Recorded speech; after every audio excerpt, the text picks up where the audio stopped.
দুনিয়ার পাগল আমার ভাইরা, সুন্নাত মানো না এমন আমার বন্ধুরা, আল্লামা রুমি সাহেব রহমাতুল্লাহ আলাইহি বলে, ও দুনিয়ার মানুষ, আমার মাওলা সব ঘেরান পছন্দ করে না, সব তরিকা পছন্দ করে না, সব চুলের কাটিন আমার মাওলার মজা লাগে না, সব জামা আমার মাওলার কাছে মজা লাগে না, সব ভাবে হাসি খুশি যে আল্লাহ আকবার তোমার মন মতো চললে আমার মাওলার ভালো লাগে না।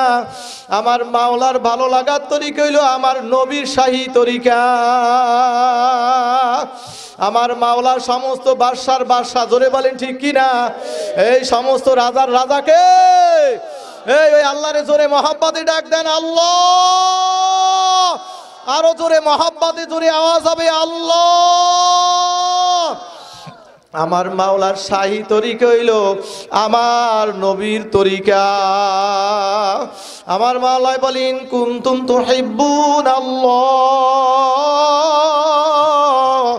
যদি আমার ভালোবাসা পাইতে চাও, আমার মহাব্বত পাইতে চাও, তাইলে আমার হাবিবের পদ্ধতি, আমার হাবিবের তরিকা, আমি মাওলার কাছে শাহী তরিকা, আমার হাবিবের তরিকা মানিয়া লও।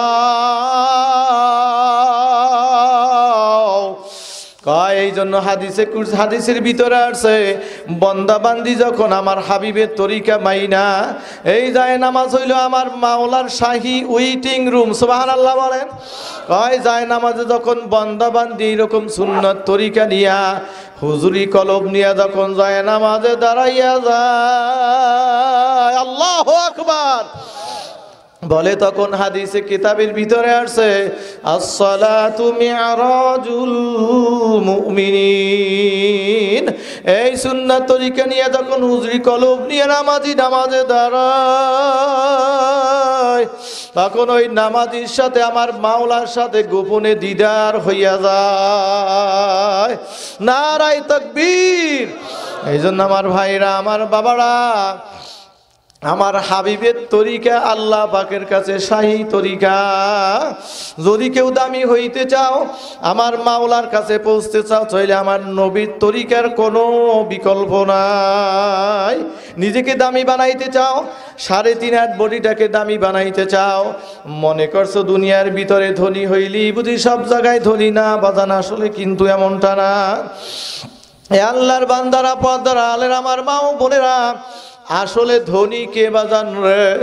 দুনিয়া তো দেখতে না দেখতে শেষ। মোমেনদের জন্য আসল জিন্দিগি হইল চক্ষু বোঝার পরে আখিরাতের জিন্দিগি। আল্লাহর ফজল ও কর্মে যার একবার শুরু হবে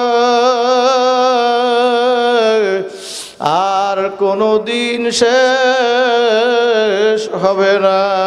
কি বলেন ঠিক কিনা? নবী আরবি আলাইহিস সালাতু ওয়াস সালাম, মায়ার নবী, দয়ার নবী, কত চমৎকার উদাহরণ দিয়ে বুঝাইছেন। দুনিয়া আখিরাত কেমন বুঝো? বলে এইরকম করিয়া সারা দুনিয়া যদি আল্লাহর হাবিব আলাইহিস সালাম বলেন, তামাম দুনিয়ার ফাঁকা জায়গাগুলো যদি সব সরিষার দানা দ্বারা ভরা হয়, আর যদি একটা কবুতর বা ঘুঘু পাখিকে যদি নিয়োগ করা হয়, বলা হয় 500 বছর পর পর পর পর এক একটা দানা সে খাবে, নবী আলাইহিস সালাম বলেন এইরকম 500 বছর পর পর এক একটা দানা খাইতে খাইতে খাইতে খাইতে একদিন দুনিয়ার সমস্ত সরিষার দানাগুলো ফুরাইয়া যাবে, কিন্তু আখিরাতের জীবন শুরু হবে আর কোনো দিন শেষ হবে না। জোরে বলেন সুবহানাল্লাহ। অতএব আমার ভাইরা, আমার বাবারা, মনে করছো দুনিয়াই বুঝি শেষ না রে বাজান। এই জন্য নবীর তরিকাকে গুরুত্ব দেওয়ার চেষ্টা করো। আল্লাহ আকবার। আবার অনেকে দেখবেন বিভিন্ন সময় এরকম বলে, হুজুর আমি তো নবীরে ভালোবাসি, আমি তো নবীরে মহাব্বত করি। আবার অনেকে একটু সামনে বাইরা আবার বলে, হুজুর আমারে ওজিফা শিখাইয়া দেন, হুজুর আমারে দোয়া দরুদ শিখাইয়া দেন, কোন দরুদ কোন দোয়া পড়লে আমি নবীরে স্বপ্নে দেখব। কি নবীরে স্বপ্নে দেখতে মনে চায় না? এই কত পাগল আছে নবীর স্বপ্নে দেখেও, সুবহানাল্লাহ বলেন। এই মনে করছেন কি রওজার পাশে যাই এই কাম হইয়ে যায়? অনেকে বড় বিঘেই বাংলাদেশে বইয়েও নবীর লাগে কথা কইয়ে ফেলায়, সুবহানাল্লাহ বলেন। নারায়ে তাকবীর। এইটা কেমনে কয়? এইটাই দুই একটা কথা বইলা মোনাজাত দেব, বাকি আল্লাহ পাকের ইচ্ছা। এ আল্লাহর বান্দারা, মারিফুল কোরআনের মুসান্নিফ আল্লামা শফি সাহেব রহমাতুল্লাহ আলাইহি, পাকিস্তানের উনি মুফতি আজম ছিলেন উপমহাদেশের, আল্লামা তকি উসমানী দামাত বারাকাতুম, উনি ওনার বয়ানের ভিতরে কথাগুলো বলছেন। বলে যে আব্বাজান এইরকম মক্কা শরীফ, এখন তো মদিনায় কত নিরাপত্তা কত কিছু, এখন আপনি বাবু সালাম দিয়া ঢুকলে বাবুল বাকি দিয়ে তাড়াতাড়ি পুলিশ বের করে, লাইনে দাঁড়াইতে দেয় না, দাঁড়াইয়ে হাঁটতে হাঁটতে সালাম দেওয়া লাগে। কিন্তু ওই জমানায় তো আর এইরকম ছিল না, অনেক নিরিবিলি ছিল।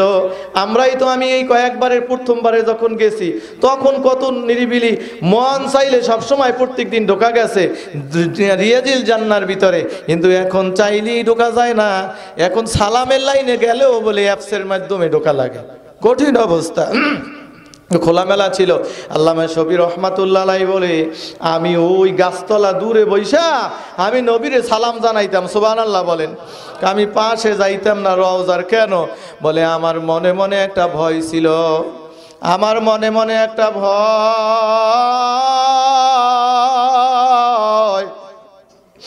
আমার নবীর রওজার পাশে যাইয়া সালাম দেব, আমার নবী যদি আমারে ডাকলা, এ শফি আইছো কি, তোর যোগ্যতা আছে কি?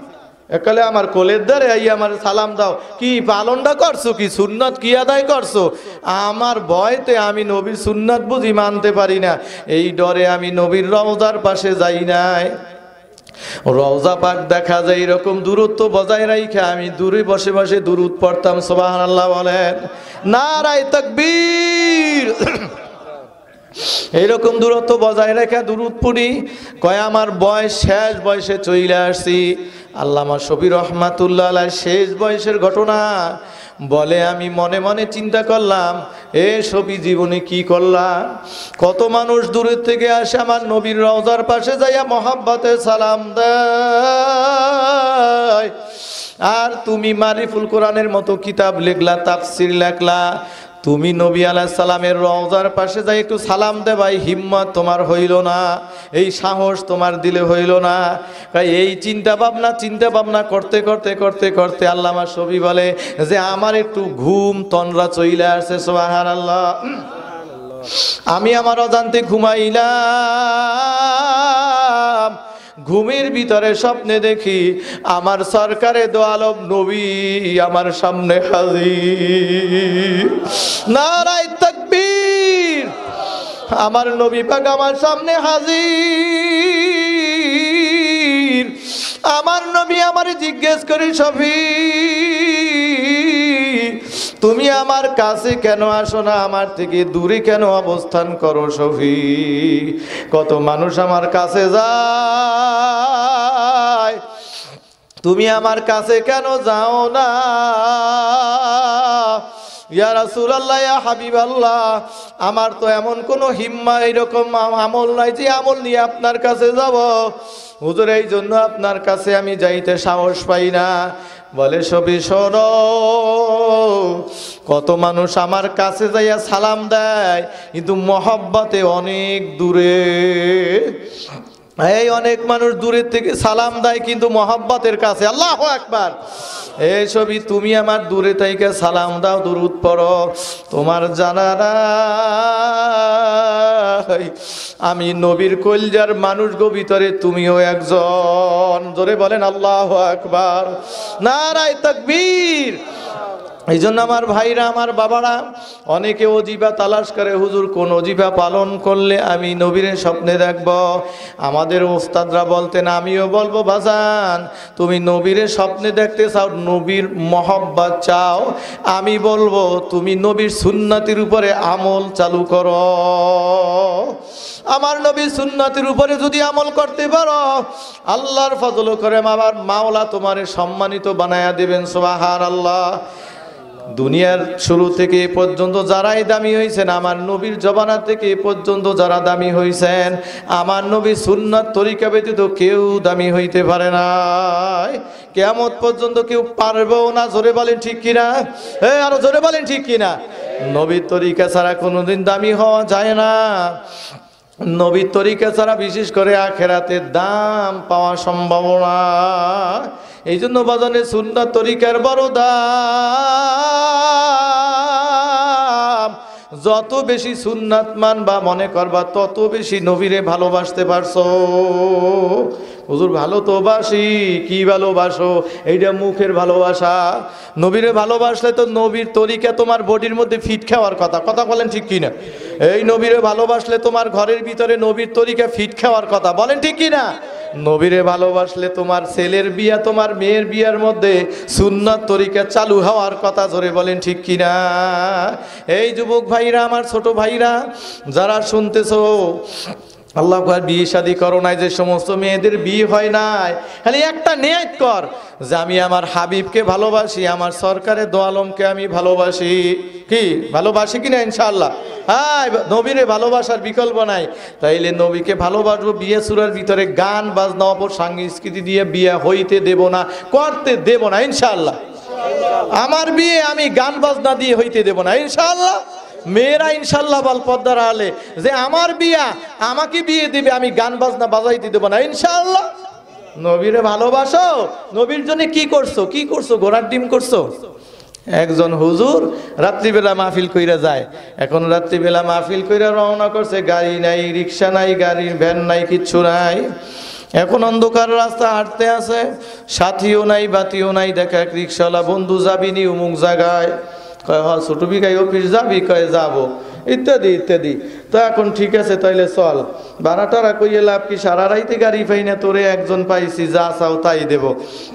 এখন ওই কত দূর যাইয়া গান গায়, আমি রসুলের ইশকের দেওয়ানা। এই ড্রাইভার, ওই যাত্রী বড় খুশি, হুজুরে বক্তা মানুষ খুব খুশি যে একজন পাইছি ড্রাইভার, তো আমার নবীর পাগল প্রেমিক একজন পাইছি, কোনো ভয় টয় নাই। এখন এই কত দূর যাইয়া রিক্সাদারে থামাইছে। এখন হুজুরে ভয় পাইছে, ব্যাপার কি? রিক্সাদারে থামাইলো কেন? এখন থামাইয়ে দেখে যে রাস্তার পাশে নামিয়া শরীরটারে দাঁড়াই দাঁড়াইয়া হালকা করতে আছে, ওজন কমাইতে আছে। ওজন কমান বোঝে তো? ওয়াশ করতে আছে শরীর দাঁড়াই দাঁড়াইয়া। এতে নাউজুবিল্লাহ শুক্রবার ছাড়া বলা যায় না। কেমন নাউজুবিল্লাহ কেউ কয় না? জোরে বলেন নাউজুবিল্লাহ। এমন আসলে চিরা বেচবে না, জোরে কওয়া লাগবে নাউজুবিল্লাহ। জোরে কও, জোরে। ওই ড্রাইভার দাঁড়াই দাঁড়াইয়া শরীরে হালকা বানাইতে আছে। হ্যাঁ বড় নাউজুবিল্লাহ কয় না, মানে প্রস্তাব করতে আছে। এবার বলেন নাউজুবিল্লাহ। বাংলা না কইলে হয় না। কি বলেন? দাঁড়াই দাঁড়াইয়া প্রস্তাব করে। হুজুরে কয় তুই গান গাইলি কি আর কামডা করলি কি রে শয়তান? কি বলেন? গান গাইলি নবীর ইশকের দেওয়ানা, আর কামডা করলি শয়তানের আস্তান। আর কি বলেন ঠিক কিনা? তো বেতাল তো বড় বেতাল, কঠিন বেতাল। তো এখন ওই গান গাইলে নবীর ইশকের দেওয়ানা আর কাম করে দাঁড়াইয়া ওয়াশ করা কি আমলে মেলছে? মেলছে, কামে মেলছে। হুজুরে তো মেজাজটা খারাপ হয়ে গেছে, বদমাইশ কোথাকার। গান গাইলি কি আর কান্ডা করলি কি, তোর কান্ডা টান্যে মোলা দরকার। কইতেও পারে না, যদি কে হুজুর নামেন রিক্সায় লমু না। তো যাই হোক, আবার রিক্সা চালাইয়া আবার গান গায়, আমি রসুলের ইশকের দেওয়ানা। হুজুর তো গরম বক্তা, মেজাজটা খারাপ। কয় তুই মুইতে হছো না। এই বলেন, এই রসুলের ইশকের দেওয়ানা তো কয় মুখে দাবিও করে, কিন্তু দেখা যায় সুন্নতের কোনো ভালাই নাই। জোরে বলেন ঠিক কিনা? এ আমার ভাইরা, আমার বাবারা, পর্দার আলের আমার মা ও বোনেরা, এ কবরের যাত্রী, নবীরে ভালোবাসো। নবীর ভালোবাসা কারে কয়?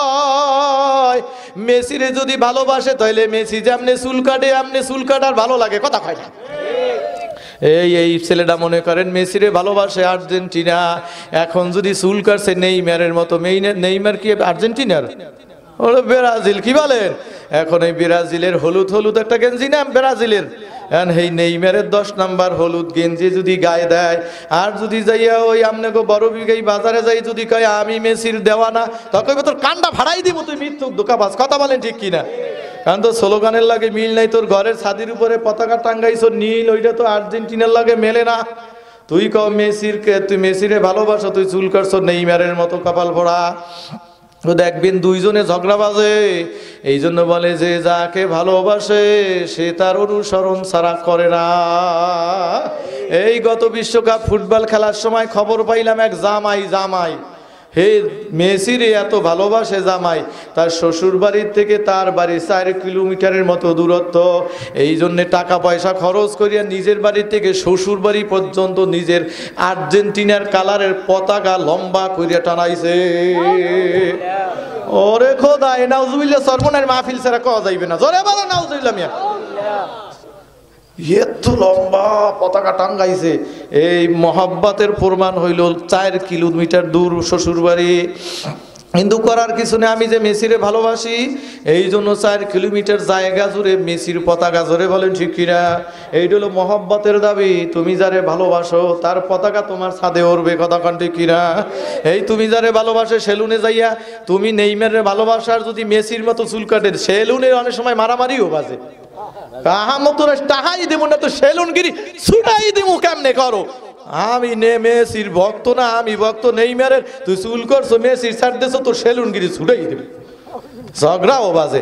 আর তুমি জবানে বলো নবীরে ভালোবাসি, তোমার মাথায় দি পতাকা টাঙ্গাইছো দি ওই নায়িকা ও নায়কের কথা বলে ঠিক কিনা? এই তুমি কাও নবীরে ভালোবাসো, তুমি দি আমেরিকার পতাকা টাঙ্গাইছো।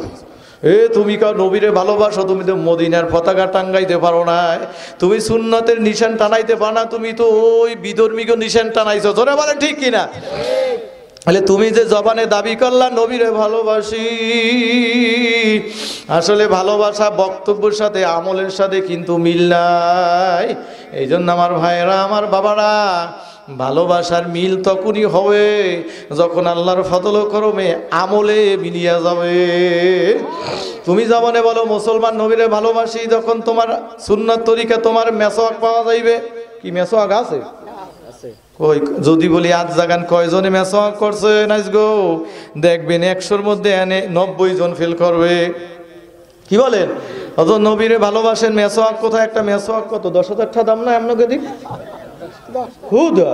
দূর মিয়া, আসলে দূর মিয়া, তুমি ভালো মতো করতে পারো না মনে। কবাজে হুজুর মাগনা পাওয়া যায় আর টেলি গেছে ডাল, গ্রামগঞ্জ 10 টাকা লাগে। ঠিক না ঠিক না দোস্ত? 10 টাকাও লাগে না মাগনা খাজুরের ডুগো নিম গেছে ডাল একটা হাত দেখে না লাগে। মাগনা মেসওয়াক পাওয়া যায়, আইটেলি ডাল এই দিয়ে মেসওয়াক বানান যায় না? তুমি নবীরে ভালোবাসো, একটা আইটেলি ঠাল কাটতে টাহা লাগে না, কিচ্ছু লাগে না, কাটতে হালাইয়া হুগো দিয়ে ভাতও রান্ধে মাঝে মাঝে। কথা কয় না? তুমি কাটতে হুগো দিয়ে ভাতও রান্ধো, লাকড়ি বানাও, কিন্তু তুমি মহব্বত করো, একটা মেসওয়াক বানাইতে পারলা না। কি এর মহব্বত করো তুমি? এই ভাত খাওয়ার সময় দস্তারখানা বিছাও কয়জনে যদি হাত জাগাইতে বলি, একালে নবীরে ভালোবাসো, ফাইটে পরে মহব্বতে কই মেসওয়াকের খবর নাই, এরপরে ইস্টেনজাই ঢুকলে সুন্নতের খবর নাই, এই খানা খাইতে গেলে দস্তারখানের ভালাই নাই। কি বলেন ঠিক কিনা? এই জন্য আমার ভাইরা, আমার বাবারা, এই সুন্নাত তরিকা যদি আল্লাহর ফজল ও করমে মানা যায়, তো এইলে আল্লাহর ফজল ও করমে তুমি মদিনার থেকে দূরে, কিন্তু আল্লাহর ফজল ও করমে নবীরে পাবা একেবারে কাছে। আরো জোরে বলেন সুবহানাল্লাহ। আমার ভাইরা, বাবার একটা ঘটনা মনে পড়ছে। কম দূরে থাকলেও নবী কাছে কেমন, আর একটা ঘটনা কব, কষ্ট হয় না তো? দেখেন যে দূরে থাকলেও যদি নবীর সুন্নাত তরিকার উপরে আমল করা যায়, হইলে আমার নবীর সাথে ভালোবাসা কেমনে পয়দা হয়। সাহাবাই কেরামের তো হইছে হাজার হাজার ঘটনা আছে, কিন্তু আমাদের আকাবেরদের মধ্যে আমাদের হাকিমুল উম্মাত মুজাদ্দিদ মিল্লাত মাওলানা আশরাফ আলী থানভী সাহেব রাহমাতুল্লাহ আলাইহির নাম আপনারা শুনছেননি? এই আশরাফ আলী থানভী সাহেব রাহমাতুল্লাহ আলাইহি, উনি আমাদের বাংলাদেশেও আসছেন। বলে আশরাফ আলী থানভী সাহেব রাহমাতুল্লাহ আলাইহি, ওনার এক ভাগ্নে ছিলেন মাওলানা জাফর আহমদ ওসমানী সাহেব রাহমাতুল্লাহ আলাইহি। এই জাফর আহমদ ওসমানী সাহেব রাহমাতুল্লাহ আলাইহি তো ওনার ভাগ্নে বড় আলেম, উনি গেছেন হজ করতে। ওই সময় থানভী রাহমাতুল্লাহ আলাইহি হজে যান নাই এই বছর। মোবাইলও নাই, টেলিফোনের যুগ না, তো ভাইগনা হজে যাওয়ার পরে আল্লাহু আকবার, ওই সময় যিনি ইমাম ছিলেন আমাদের এক ওস্তাদের জবানে শুনছি, মোহাম্মদ বিন হাব্বান রহমতুল্লাহ আলাইহি, উনি বাইতুল্লাহর ইমাম। সুবহানাল্লাহ। এই উনি বাইতুল্লাহর ইমাম। উনি একদিন ফজরের নামাজ পড়িয়া খুব একা একা রওনা করছে। বাইতুল্লাহর ইমাম, মসজিদে নববীর ইমাম, ওনাদের মন্ত্রীর চাইতেও কত সম্মান, পুলিশ গার্ড দেয়। এখন উনি একা একা যাইতে আছে। ব্যাপার কি হুজুর, আপনি এত পেরেশান কেন, এত দ্রুত চলেন কেন? বলে ভাইরা তোমরা জানো না,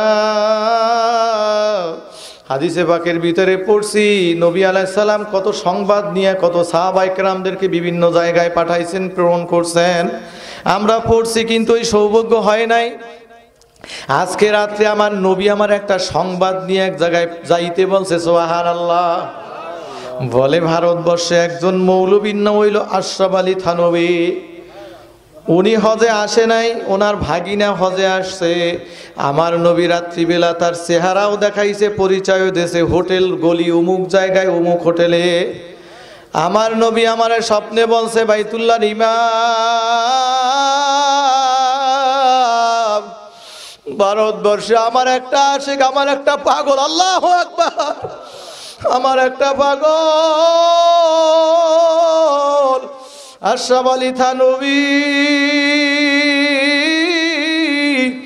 হজে আসে নাই, তার ভাগিনা আসছে অমুক জায়গায় অবস্থান। যাও তার কাছে যাই, আমি নবীর পক্ষ থেকে তার মামারে সালাম জানাও। আমার নবী আমারে বার্তা বাহক বানাইছে, আমি কত সৌভাগ্যশীল।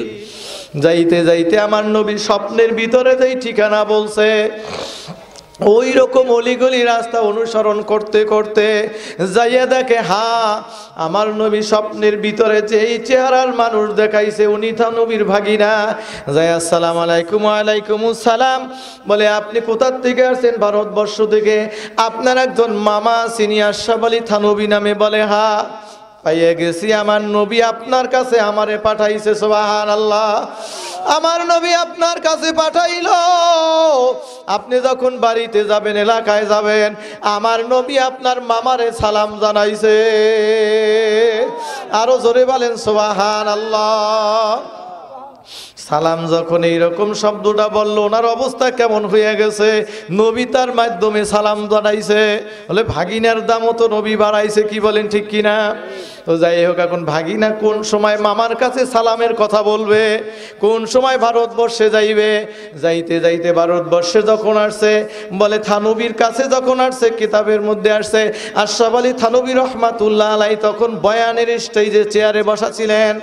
আশরাফ আলী থানভী রহমাতুল্লাহ আলাইহি বড় শক্ত হালতের মানুষ ছিলেন, সহসায় ভাঙ্গা পড়তেন না।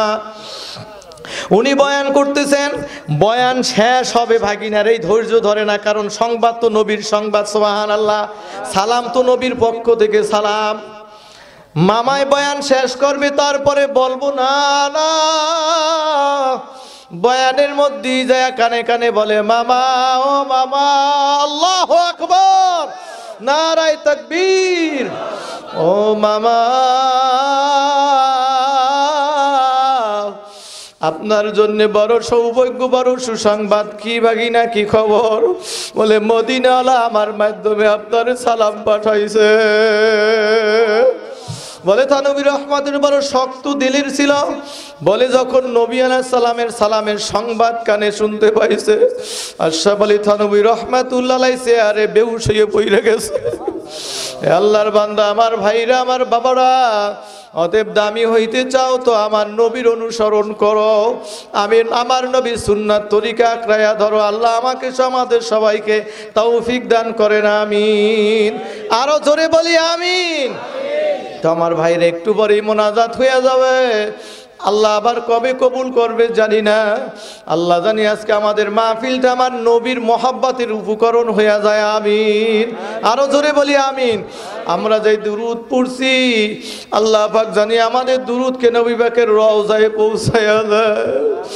নবীর শানে আলোচনা বয়ান হইল, আল্লাহ জানি মাহফিলকে উসিলা করে মদিনাতুল মুনাওয়ারার জিয়ারত আমাদের জন্য কবুল করেন, সহজ করেন, আমিন। এই আমিনটাও আসতে হইছে। হ্যাঁ জোরে বলেন আমিন। কি মদিনায় যাইতে মনে চায় না? যাইতে মনে চায়?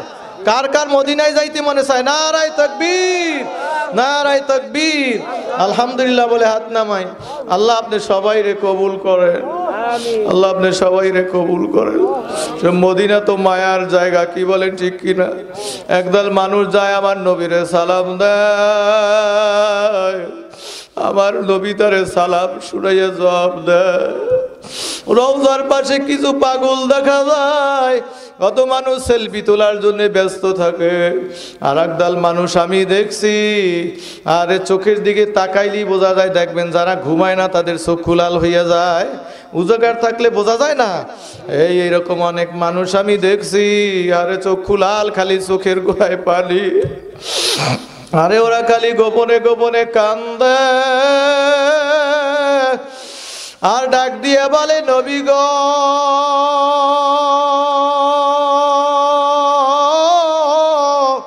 তোমার বাড়ি আইলাম, আল্লাহু আকবার, তোমার বাড়ি আইলাম, তোমারে বুঝি পাইলাম না।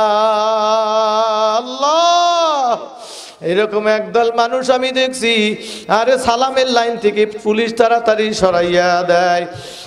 ওরা বাকি গেট দরজা থেকে নাইমা ওই রওজা আথারের পূর্ব পাশ থেকে দাঁড়াইলে তো দেখা যায় ওই পাশে দাঁড়ায় রওজা আথারের দিকে তাকাইয়া ফুপাইয়া ফুপাইয়া কান্দে।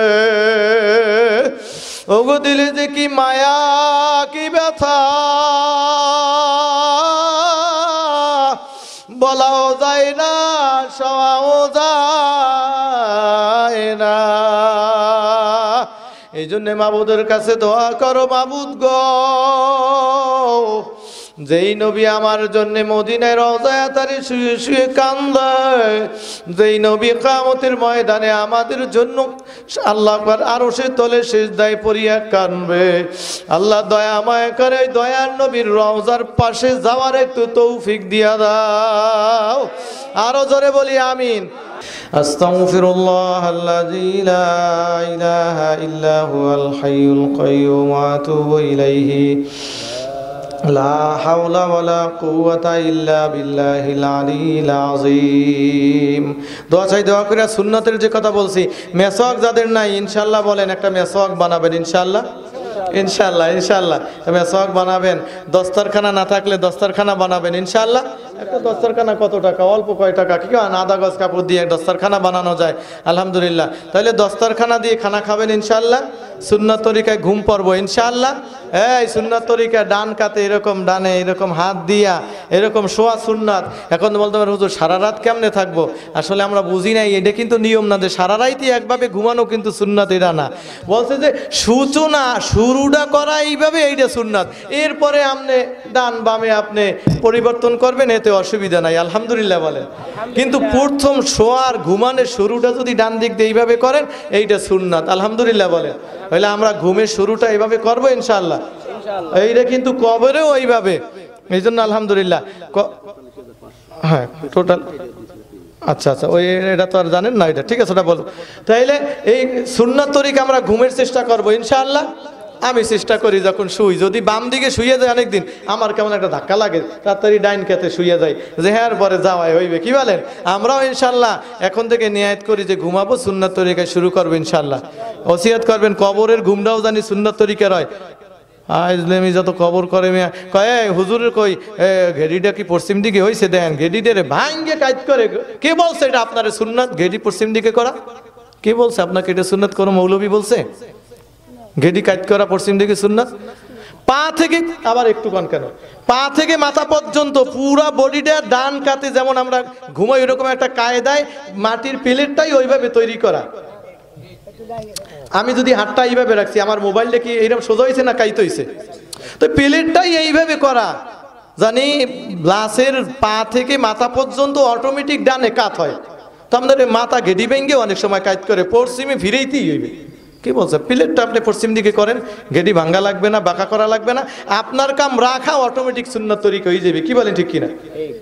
আমার একটা ওসিয়ত করছি, আমার ইন্তেকালের ব্যাপারে আমার লেখা আছে ছাত্র জীবন থেকে, সেখানে আমার কবর কেমনে হবে, যে আমার মরণের পরে আমার স্থায়ী ঘরটা জানি আমার হাবিবের তরিকায় হয়, আমার বিদায়ের ঘরটা জানি আমার হাবিবের তরিকায় হয়।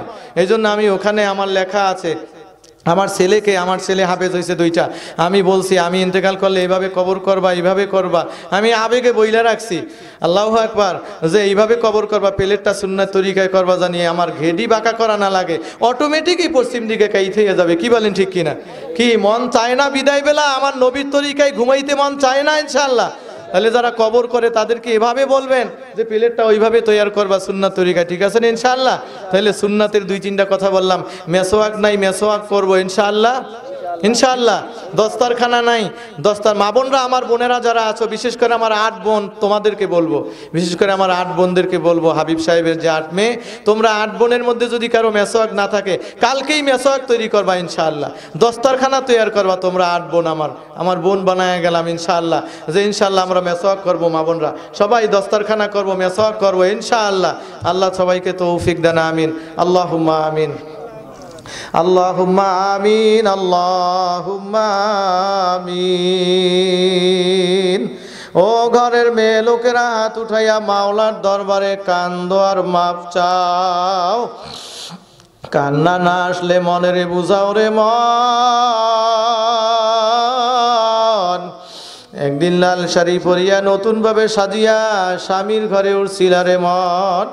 কত মেয়ে লোকেরা বাতাস করছে, কত মেয়ে লোকেরা শরবত খাওয়াইছে, আরে আবার এমন একদিন আসবে রে মন,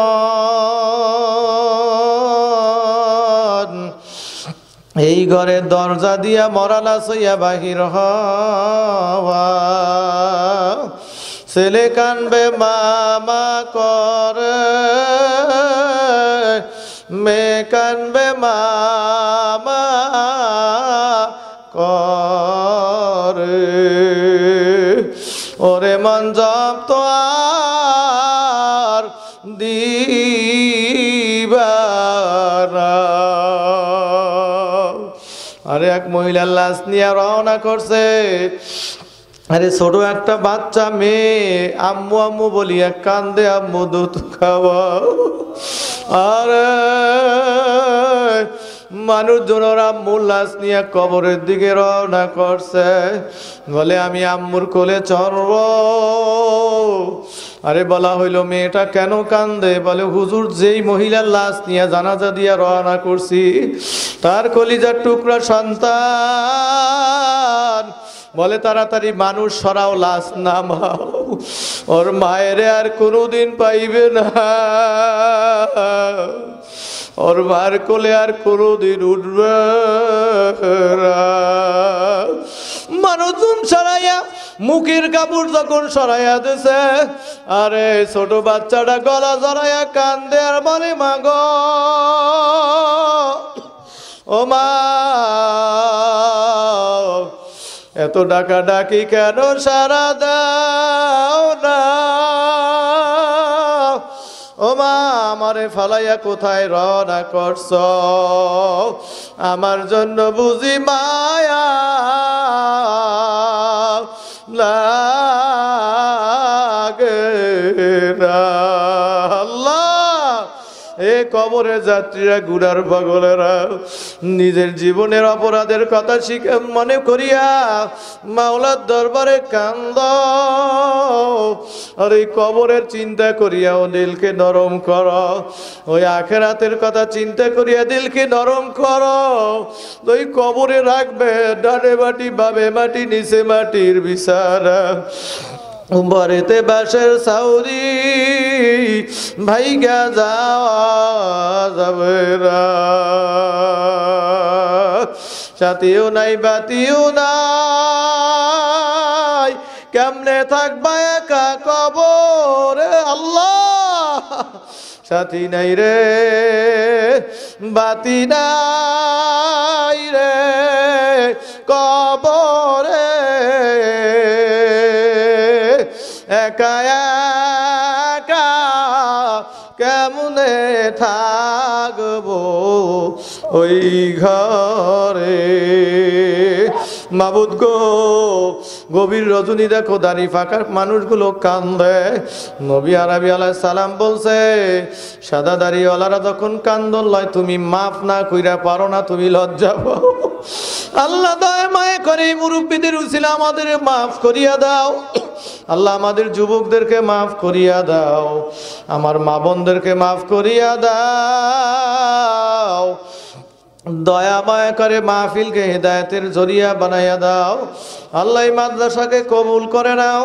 আল্লাহ মাহফিলের জনের দ্বারা দান করলো, এখন যারা নাম লেখাইলো, যারা টাকা দেশে দেবে, বিভিন্ন সময় ভালো পরামর্শ দেয়, সব কিছু তুমি হেদায়েতের উসিলা বানাইয়া দাও। দানকারীদের হায়াত রিজিকে বরকত বাড়াইয়া দাও। আল্লাহ আমরা যারা হাত তুললাম অনেকে অসুস্থ, আমাদের থেকে যারা অসুস্থ দয়া মায়া করে সুস্থ বানাইয়া দাও। আল্লাহ অভাবীদের অভাব দূর করে দাও। আল্লাহ ঋণগ্রস্ত যারা ঋণ পরিশোধের ব্যবস্থা করে দাও। এইরকম করে চাকরিজীবীর চাকরির ভিতরে বরকত দিয়া দাও, ব্যবসায়ীদের ব্যবসায় বরকত দিয়া দাও। আমার শ্রমিক বন্ধুদেরকে সুস্থতার সাথে কবুল করো। আমাদের ছেলেমেয়েরা যারা লেখাপড়া করে ওদের লেখাপড়ায় সফলতা দান করো। আল্লাহ ছেলে মেয়ে যাদের এরকম করিয়া বিবাহ শাদীর প্রয়োজন, বয়স হয়েছে কিন্তু হয় না, তুমি ভালোভাবে বিবাহ শাদীর বন্দোবস্ত করে দাও।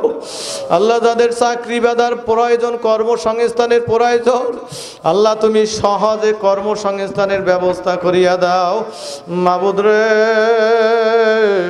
আমাদের প্রিয় মাতৃভূমি বাংলাদেশকে সমস্ত হানাহানি হিংসা বিদ্বেষ থেকে হেফাজত করো।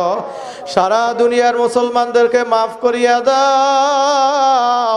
কাজ করে ফিলিস্তিনের মুসলমানদেরকে মাফ করে দাও। আল্লাহ ফিলিস্তিনকে হেফাজত করো। আল্লাহ ফিলিস্তিনকে স্বাধীনতার ব্যবস্থা করে দাও। আল্লাহ ফিলিস্তিন সহ তামাম দুনিয়ার মাজলুম নিপীড়িত নির্যাতিত মুসলমানদেরকে তুমি হেফাজত করো। ইসলাম ও মুসলমানকে তুমি হেফাজত করো। আল্লাহ আমার নবীর দুশমন, ইসলামের দুশমন, তোমার দুশমন ওদের ভাগ্যে হেদায়েত থাকলে ওদেরকে হেদায়েত দান করো। ওদের ভাগ্যে যদি হেদায়েত না থাকে ওদের ষড়যন্ত্র সহ ওদেরকে ধ্বংস করিয়া দাও।